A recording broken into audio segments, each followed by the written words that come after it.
सहारा India परिवार के मुख्य अभिभावक, मैनेजिंग वर्कर एवं चेयरमैन सहारा श्री सुब्रत रॉय सहारा जी अपने सम्मानित निवेशकर्ताओं को संबोधित कर रहे हैं। आइए सुनते हैं सहारा इंडिया परिवार के मुख्य अभिभावक का निवेशकों के लिए ये खास संदेश।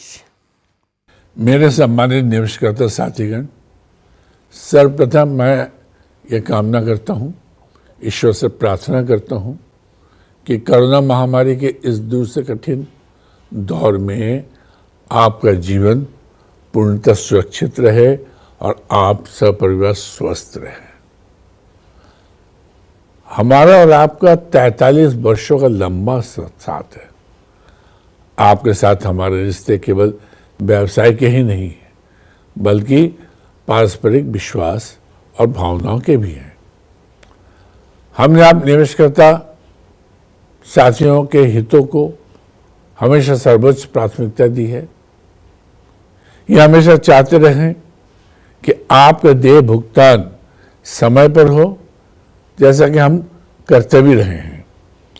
आपको किसी तरह की कठिनाई का सामना न करना पड़े, लेकिन पूरा सदाशयता के बावजूद कभी कभी हालात काबू से बाहर हो जाते हैं और हम कुछ नहीं कर पाते। मैंने दिसंबर 2020 में कहा था कि 31 मार्च 2021 तक हम विजयी होंगे, यानी अपनी व्यवस्थाओं को दुरुस्त कर देंगे, जिससे आप साथियों को पुनर्भुगतान करने की प्रक्रिया को तेज गति से आगे बढ़ा सकेंगे। लेकिन ऐसा नहीं हुआ।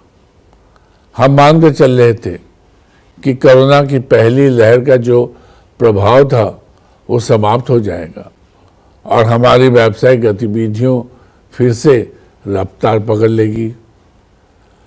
अपने इस अनुमान के आधार पर हम अपने सारी व्यावसायिक योजनाएं इस तरह आगे बढ़ाई थी ताकि हम आप साथियों का भुगतान जल्दी से जल्दी कर सके, मगर यह संभव नहीं हुआ।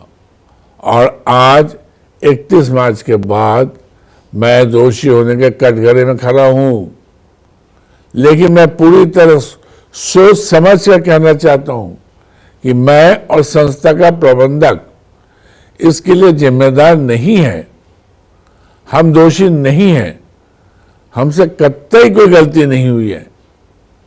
आप इस बात को जरूर समझेंगे और मानेंगे जब आप मेरे सभी बातों को सुन लेंगे। दरअसल हम ये अनुमान नहीं लगा सके, हम नहीं, दुनिया भर में कोई भी अनुमान नहीं लगा सका कि कोरोना महामारी की दूसरी लहर इतनी भयावह होगी और हमारी सारी योजनाओं को बुरी तरह से ध्वस्त कर देगी। दूसरी मार अमेरिका में करीब नवंबर 2020 से शुरू हुई। अगर भयावह कोरोना की ये दूसरी मार नहीं पड़ती तो न केवल अपनी व्यावसायिक योजनाओं को हम बहुत आगे बढ़ा चुके होते हैं, बल्कि अपने निवेशक साथियों को भुगतान करने की प्रक्रिया को भी पूरा कर रहे होते। यहाँ ये बताना जरूरी है कि हमारे सारे के सारे 8 व्यावसायिक स्रोत विदेश से जुड़े हुए हैं। हर वो देश जिससे हम व्यवसाय कर रहे हैं कोरोना की चपेट में आ गया, उसके साथ जो सहज व्यावसायिक गतिविधियों आगे बढ़ रही थी वो सब बाधित हो गई। मेरा कहने का तात्पर्य यह है कि कोरोना की मार ने हमें बुरी तरह परेशान कर दिया।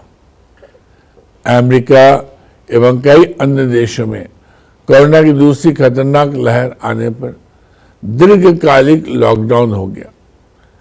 सारी व्यावसायिक गतिविधियां ठप हो गई, तमाम प्रगति रुक गई। कुछ अन्य देश जहां से हमारा काम हो रहा है वहां लॉकडाउन तो हट गया, मगर अब वहां से कोई हिंदुस्तान नहीं आना चाह रहा है, क्योंकि हिंदुस्तान में कोरोना का बहुत बुरा हाल है। मैं बताना चाहता हूं कि हमारे बहुत से बनते हुए काम भी छोटे बड़े विघ्न बाधाओं से रुक जा रहे हैं। ये विघ्न बाधाएं प्रत्यक्ष या परोक्ष रूप से मुख्यतः कोरोना के कारण ही पैदा हो रही है। यानी विघ्न बाधाओं का कारण किसी न किसी रूप में कोरोना से ही जुड़ा हुआ है।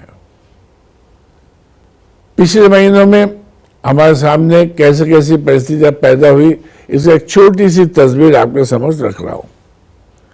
एक मामले में विदेश से एक 14,700 करोड़ रुपए की राशि सहारा के लिए भारत आ चुकी है, मगर एक बहुत ही छोटे मसले पर मुंबई की एक निचली अदालत में मामला फंस गया है बिना मतलब के।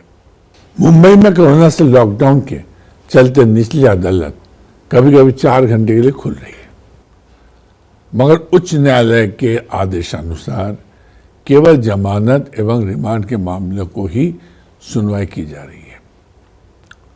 अब उच्च न्यायालय में जाने की तैयारी की गई है, मगर मुंबई उच्च न्यायालय 6 मई से 7 जून तक बंद रहेगा। ग्रीष्मावकाश के कारण 1 महीने तक उच्च न्यायालय नहीं पहुंचा जा सकेगा। 7 जून के जब उच्च न्यायालय खुलेगा तो ये मामला सुनवाई के लिए ले लिया जाएगा और शर्तिया 1 महीने में सुलझ जाएगा और उसके बाद 15 दिन के अंदर ये रकम हम तक पहुंच जानी चाहिए ही, बशर्ते कोरोना और खेल न खेले। एक मामला ये हुआ कि जो व्यक्ति भारत में बहुत अहम जिम्मेदारी में हमारे साथ जुड़ा हुआ है, खुद ही कोरोना की चपेट में आ गया। जब उसकी हालत बहुत गंभीर हो गई तो उसे करीब 25 दिन पूर्णतः काम से अलग होना पड़ा। हमारा सारा काम रुक गया। एक और केस में एक खास व्यक्ति को अंतिम जांच के लिए हम तक पहुंचना था, मगर उनकी मां करीब 20 दिन आईसीयू में रही कोरोना बीमारी के साथ और उसके बाद कुछ दिन आईसीयू से बाहर अस्पताल में रही और तब तक वो व्यक्ति कहीं निकला नहीं, हम तक पहुंचा नहीं। खैर, ये स्वाभाविक था, मगर हमारा काम बुरी तरह से बाधित हो गया। इस बीच ऐसा भी हुआ कि बड़ी मात्रा में एक टेस्टिंग केमिकल हम तक पहुंचना था, बहुत आवश्यक था, मगर अमेरिका एवं जर्मनी में लॉकडाउन के चलते करीब 1.5 महीने सामान नहीं पहुंचा और सभी काम रुके रहे। इस तरह करीब 4 महीने से एक खास व्यावसायिक स्रोत इजराइल सरकार के साथ फंसा हुआ है। कभी वहां से कोई नहीं आ पा रहा था और कभी यहां से कोई नहीं जा पा रहा था। एक बार तो सब इकट्ठे भी हो गए, मगर कुछ जरूरी सामग्रियां फंस गई जो वहां से लॉकडाउन के चलते समय पर नहीं आ पाई और संबंधित व्यक्ति को वापस लौटना पड़ा। इस व्यावसायिक स्रोत से हमें 70,000 करोड़ रुपए पाने हैं। और तो और अभी हाल ही में अमेरिका के साथ जो व्यावसायिक सौदा होना था वो रुक गया। कुछ अमेरिकन साथियों को भारत आकर इस व्यावसायिक मामले को अंतिम रूप देना था, मगर ये अमेरिकन साथी अब नहीं आएंगे, क्योंकि यह आने के बाद वो लौट नहीं पाएंगे, क्योंकि अमेरिका ने 4 मई से भारत से लोगों के जाने पर रोक लगा दिया। ऐसे और भी व्यावसायिक स्रोतों पर काम हो रहा है, लेकिन कोरोना के कारण लगातार विघ्न बाधाएं आ रही हैं।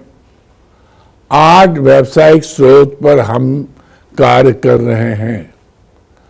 8 स्रोतों का संयुक्त टर्नओवर लाखों करोड़ रुपए में है। मैं आपको बताना चाहता हूं और आप मेरी बात को जरूर मान लीजिएगा कि ऐसी ही छोटी बड़ी 50 विघ्न बाधाओं ने हमें महीनों से परेशान कर रखा है। सब कुछ समय की बात है। बहुत कुछ होते हुए भी हमारे साथ हाथ में नहीं होता। गृह नशर भी अपना खेल खेलते हैं। इस सब के बावजूद हम अपनी व्यवस्थाओं को पटरी पर लाने के लिए जी जान से जुटे हुए हैं। वर्तमान में सारी बाधा विघ्न एवं सारी परिस्थितियों को देखते हुए तथा व्यावसायिक कारोबार प्रगति को देखते हुए मैं अपने पुराने अनुभव के आधार पर आश्वस्त होकर, निश्चिंत होकर कह रहा हूं कि स्थितियां सकारात्मक दिशा लेगी और ज्यादा से ज्यादा जुलाई, अगस्त, सितंबर के अंदर ही अधिक से अधिक विलंबित भुगतान ब्याज के साथ हो जाएंगे। परंतु इस निश्चिंतता के साथ कि कोरोना दुनिया में, खासकर अमेरिका, भारतवर्ष में और कुछ देशों में फिर से विकराल रूप न धारण करें। आप सभी की शुभकामनाएं एवं ऊपर वाले के आशीर्वाद रहा तो जुलाई, अगस्त, सितंबर के अंतर्गत 100% विलंबित भुगतान हो सकता है।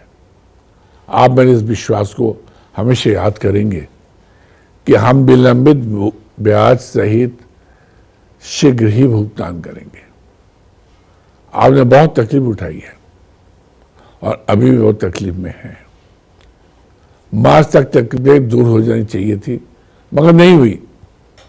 बस दोष किसी का नहीं है, मुख्यतः कोरोना की अप्रत्याशित परिस्थिति ने हमें परेशान कर रखा है। सारे भुगतान ब्याज के साथ हमें ही करने हैं। हम कटिबद्ध हैं और इस बात में कोई शक शुबा नहीं है। मुझसे एक प्रश्न बहुत पूछा जा रहा है कि सारा सेबी अकाउंट में करीब रुपया 24,000 करोड़ जमा है, उसका क्या हो रहा है? जबकि सेबी पिछले 8 वर्षों में केवल 107 करोड़ का ही भुगतान कर सका है। यहां यह भी कहना है कि सेबी के द्वारा 4 बार पूरे भारतवर्ष के 150 अखबारों में इश्तिहार देकर लोगों से अपने भुगतान की मांग करने हेतु आग्रह किया गया, जिसके सापेक्ष मात्र 107 करोड़ का ही भुगतान कर पाया। और माननीय सुप्रीम कोर्ट के निर्देश की अनदेखी कर सेबी द्वारा बिना सत्यापन कार्य पूरा किए, बिना अंतिम इश्तिहार दिनांक 26/3/2018 के द्वारा निवेशकों को यह अंतिम मौका दिया गया कि जो निवेशक अपना आवेदन दिनांक 2/7/18 तक सेबी को करेंगे, उन्हीं का भुगतान सेबी करेगा। आखिर ये भुगतान सारे के द्वारा पूर्व में ही किया जा चुका है ना, अतः ये डबल पेमेंट का मामला है। माननीय सुप्रीम कोर्ट के आदेश के मुताबिक 24,000 करोड़ की ये रकम सहारा में ही वापस आनी है और हम ये मानते हैं कि कुछ शेष राशि और जमा करने की जरूरत नहीं है। कारण जब आवेदन प्रोसेस ही नहीं होंगे तो फिर पैसों की जरूरत नहीं हो सकती है।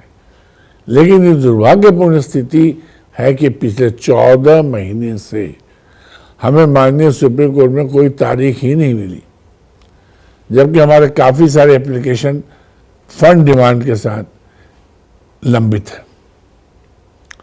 यहां भी तारीख ना मिलने का मुख्य कारण कोरोना ही है। आप सभी को यह भी अवगत कराना है कि संस्था के पास देनदारी के सापेक्ष 3 गुना परिसंपत्तियां है और आमतौर पर यह भी सुनने में आता है कि लोग कहते हैं कि इतनी संपत्तियां हैं तो इन्हें बेचकर रुपया क्यों नहीं उठाया जा रहा है। इसके संबंध में स्पष्ट करना है कि हमारी संपत्तियां बड़े आकार की है, जिसकी वजह से इसकी सही और बड़ा खरीदार नहीं मिल रहा है, खासकर कोरोना के वित्तीय परिस्थिति की वजह से। यदि मिल भी रहा है तो भुगतान को 2-3 साल में करने की शर्तों के साथ हमारी संपत्तियों को 1/4 1/3 दाम में खरीदना चाह रहा है। व्यावसायिक कुशलता तो यही कहती है कि जो हमारी संपत्तियां हैं उसे डेवलप करके टुकड़े टुकड़े में बेचा जाए तो उसमें अपनी प्रॉपर्टी का एप्रिशिएटेड वैल्यू मिलता है। और रियल एस्टेट में, जमीनों में इसलिए पैसा लगाया जाता है कि उस जमीन का डेवलपमेंट कर उसे प्लाटिंग अथवा कंस्ट्रक्शन कर अलग अलग व्यक्तियों को बेचा जाए, जिससे ज्यादा से ज्यादा मुनाफा कमाया जा सके। जैसे एम्बी वैली में करीब 10,000 एकड़ जमीन है। यदि इसे हम डेवलप करते हुए घर बनाकर बेचा जाता है तो उससे जमीन के दाम के सापेक्ष सिर्फ मुनाफा ही 4 गुना से अधिक प्राप्त होगा। यहाँ यह भी बताना जरूरी है कि अगर इतने सस्ते में अपनी संपत्तियों को बेच देंगे तो निकट भविष्य में अपनी देनदारियों का भुगतान पूरे तौर पर नहीं हो पाएंगे। साथ ही बेचने से कोई फायदा सम्मानित निवेशकर्ताओं को नहीं होगा, क्योंकि माननीय सुप्रीम कोर्ट के द्वारा लगाए गए एम्बार्गो, जिसके तहत हमें इन संपत्तियों को बेचने से प्राप्त होने वाली संपूर्ण धनराशि को सहारा सेवी अकाउंट में जमा करना होगा और इस प्रकार सम्मानित निवेशकर्ताओं को 1 रुपये तक का भुगतान नहीं हो पाएगा। इसके अलावा आपको मुझसे कोई भी प्रश्न हो तो उसे सहारा के किसी भी फील्ड प्रबंधक को दे दें और वो कार्यकर्ता आगामी मीटिंग के दौरान मुझसे उन प्रश्नों को पूछकर आपका जवाब आप तक पहुंचाएंगे।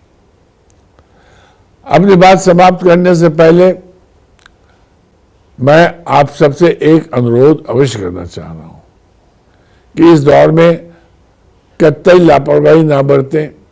कोरोना की दूसरी लहर पहली लहर की तुलना में बहुत ज्यादा खतरनाक और मारक है। विशेषज्ञ बता रहे हैं कि हवा के जरिए भी संक्रमण फैल रहा है। ऐसे सूरत में सुरक्षा संबंधी हर उपाय अपनाने और पूरी सावधानी बरतने की जरूरत है। मैं अपने अनुभव के आधार पर आप सबको स्पष्ट और सख्त सलाह दे रहा हूं कि थोड़े से भी लक्षण प्रकट होने पर टेस्ट करने में विलंब न करें। जांच के बाद अगर कोविड पॉजिटिव आता है तो तुरंत डॉक्टर से सलाह कीजिए और स्कैन कराइए। इससे फेफड़ों में असर का पता चल जाएगा।